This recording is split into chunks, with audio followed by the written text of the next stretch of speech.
tell them what you... Right. Yeah, your side of the story. As you know, I was living in New Zealand for about nearly 7 years. And my husband and I won't be... and we held on to the farm for probably longer than we should have. And it came to the point where it was... couldn't get a job because we're not, And so we sold the farm and we spent 4 weeks touring around the North Island of New Zealand, looking for another rural town where we could buy a home with what we had left over. And of course we need to be in a town that's got work. So we travelled extensively across the North Island of New Zealand, east and west coast, north and south, and couldn't find it.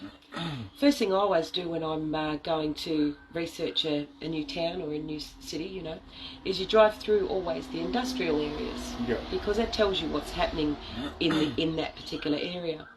And most of the factories are for lease or for rent. Businesses have closed or gone, And after we'd done that for about 4 weeks, I was like, we're going home.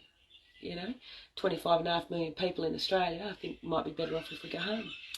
Well, we've been here now for a couple of months.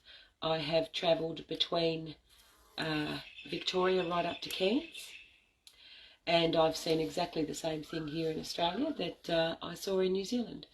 In the travels along the roads here, Brendan, I've spoken to a number of people.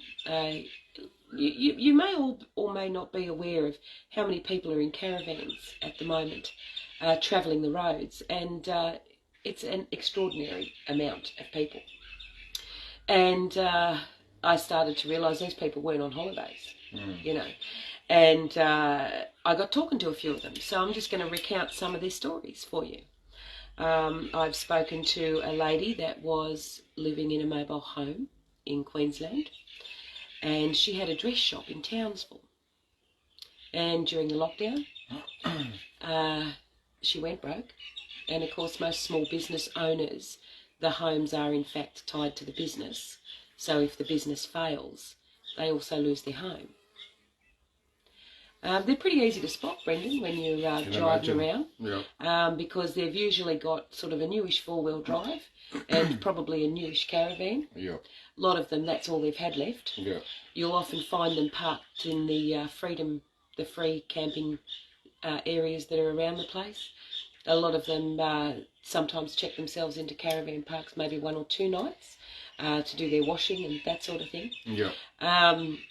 And I'm going to recount just some of the places I've seen, particularly in Queensland, some of the stops. They're usually chock-a-block full by about 2 o'clock in the afternoon. And if you actually take the time to go and talk to some of those people, they're not the stereotype of, homeless people choose it and all that sort of stuff. People need to stop that.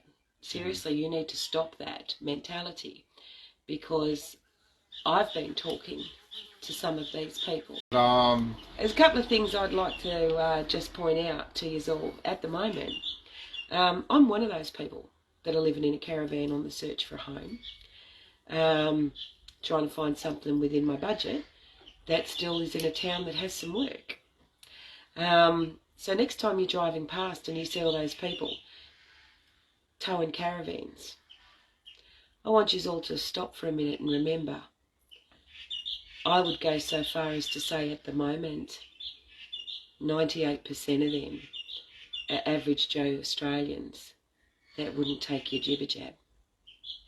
Right? You remember that, ladies and gentlemen, because one of them is me.